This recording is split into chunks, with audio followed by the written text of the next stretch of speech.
شروع اللہ کا نام لے کر جو بڑا مہربان نہایت رحم والا ہے۔ وہ قادر مطلق جو ہر خامی سے پاک ہے، ایک رات اپنے بندے کو مسجد حرام یعنی خانہ کعبہ سے مسجد اقصی یعنی بیت المقدس تک، جس کے چاروں طرف ہم نے برکتیں رکھی ہیں، لے گیا تاکہ ہم اسے اپنی قدرت کی نشانیاں دکھائیں۔ بے شک وہ سننے والا ہے، دیکھنے والا ہے۔ اور ہم نے موسیٰ کو کتاب عنایت کی تھی اور اس کو بنی اسرائیل کے لیے رہنما مقرر کیا تھا کہ میرے سوا کسی کو کارساز نہ ٹھہرانا۔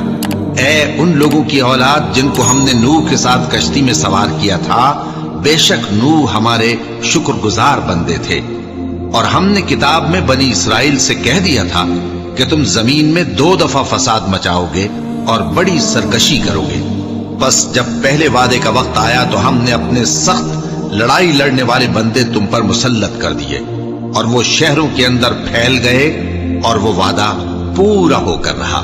پھر ہم نے دوسری بار تم کو ان پر غلبہ دیا اور مال اور بیٹوں سے تمہاری مدد کی اور تم کو جماعت کثیر بنا دیا۔ اگر تم نیکوکاری کرو گے تو اپنی جانوں کے لیے کرو گے، اور اگر اعمال بد کرو گے تو ان کا وبال بھی تمہاری ہی جانوں پر ہوگا۔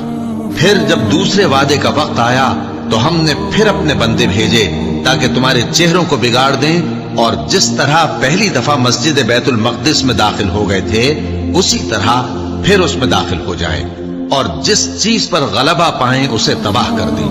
امید ہے کہ تمہارا پروردگار تم پر رحم کرے، اور اگر تم پھر وہی حرکتیں کرو گے تو ہم بھی وہی پہلا سلوک کریں گے، اور ہم نے جہنم کو کافروں کے لیے قید خانہ بنا رکھا ہے۔ یہ قرآن وہ رستہ دکھاتا ہے جو سب سے سیدھا ہے، اور مومنوں کو جو نیک عمل کرتے ہیں بشارت دیتا ہے کہ ان کے لیے اجر عظیم ہے، اور یہ بھی بتاتا ہے کہ جو آخرت پر ایمان نہیں رکھتے ان کے لیے ہم نے دکھ دینے والا عذاب تیار کر رکھا ہے۔ اور انسان جس طرح جلدی سے بھلائی مانگتا ہے اسی طرح برائی مانگتا ہے، اور انسان بڑا جلد باز ہے۔ اور ہم نے دن اور رات کو 2 نشانیاں بنایا ہے، سو رات کی نشانی کو تاریک بنایا اور دن کی نشانی کو روشن، تاکہ تم اپنے پروردگار کا فضل یعنی روزی تلاش کرو اور برسوں کا شمار اور حساب جانو۔ اور ہم نے ہر چیز کی بخوبی تفصیل کر دی ہے، اور ہم نے ہر انسان کے اعمال نامے کو بصورت کتاب اس کے گلے میں لٹکا دیا ہے، اور قیامت کے روز وہ کتاب اسے نکال دکھائیں گے جسے وہ کھلا ہوا دیکھے گا۔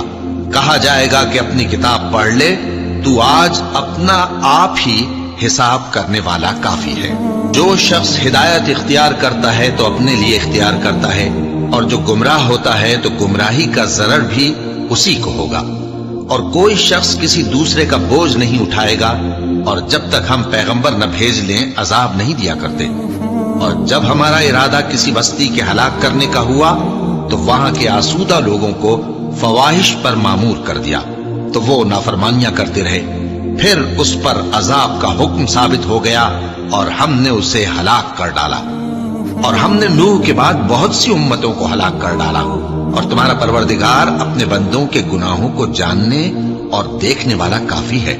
جو شخص دنیا کی آسودگی کا خواہش مند ہو تو ہم اس میں سے جسے چاہتے ہیں اور جتنا چاہتے ہیں جلد دے دیتے ہیں۔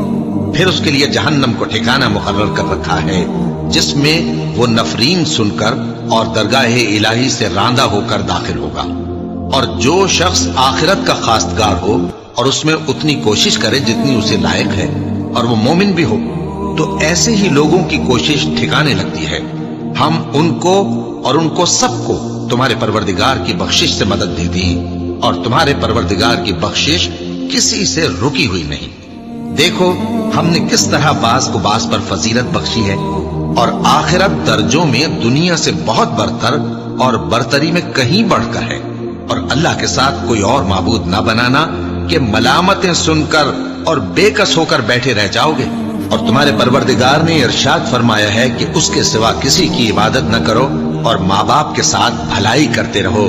اگر ان میں سے ایک یا دونوں تمہارے سامنے بڑھاپے کو پہنچ جائیں تو ان کو اف تک نہ کہنا، اور نہ انہیں جھڑکنا، اور ان سے بات ادب کے ساتھ کرنا، اور عجز و نیاز سے ان کے آگے جھکے رہو، اور ان کے حق میں دعا کرو کہ اے پروردگار، جیسا انہوں نے مجھے بچپن میں شفقت سے پرورش کیا ہے تو بھی ان کے حال پر رحمت فرما، جو کچھ تمہارے دلوں میں ہے تمہارا پروردگار اس سے بخوبی واقف ہے.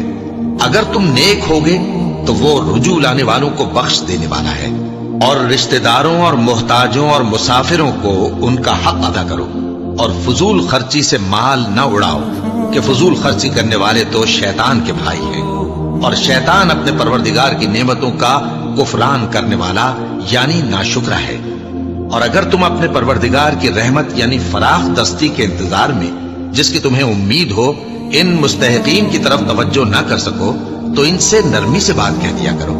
اور اپنے ہاتھ کو نہ تو گردن سے بندھا ہوا یعنی بہت تنگ کر لو کہ کسی کو کچھ دو ہی نہیں، اور نہ بالکل کھول ہی دو کہ سبھی کچھ دے ڈالو، اور انجام یہ ہو کہ ملامت زدہ اور حسرت زدہ ہو کر بیٹھ جاؤ.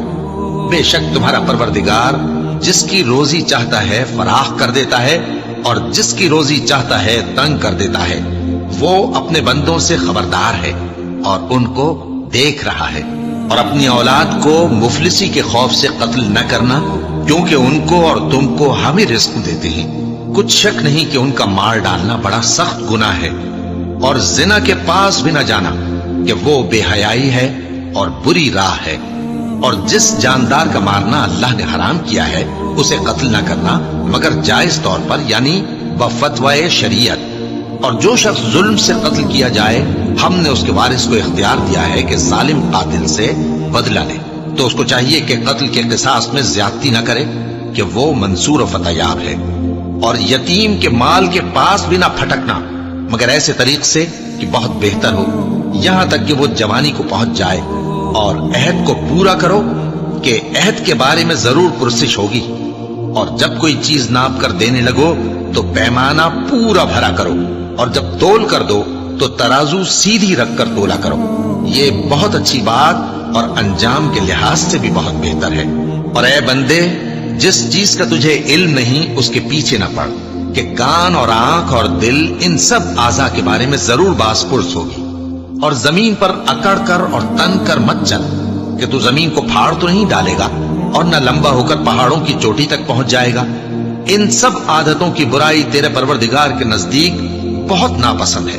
اے پیغمبر، یہ ان ہدایتوں میں سے ہیں جو اللہ نے حکمت کی باتیں تمہاری طرف وحی کی ہیں. اور اللہ کے ساتھ کوئی اور معبود نہ بنانا کہ ایسا کرنے سے ملامت زدہ اور راندہ درگاہ بنا کر جہنم میں ڈال دیے جاؤ گے.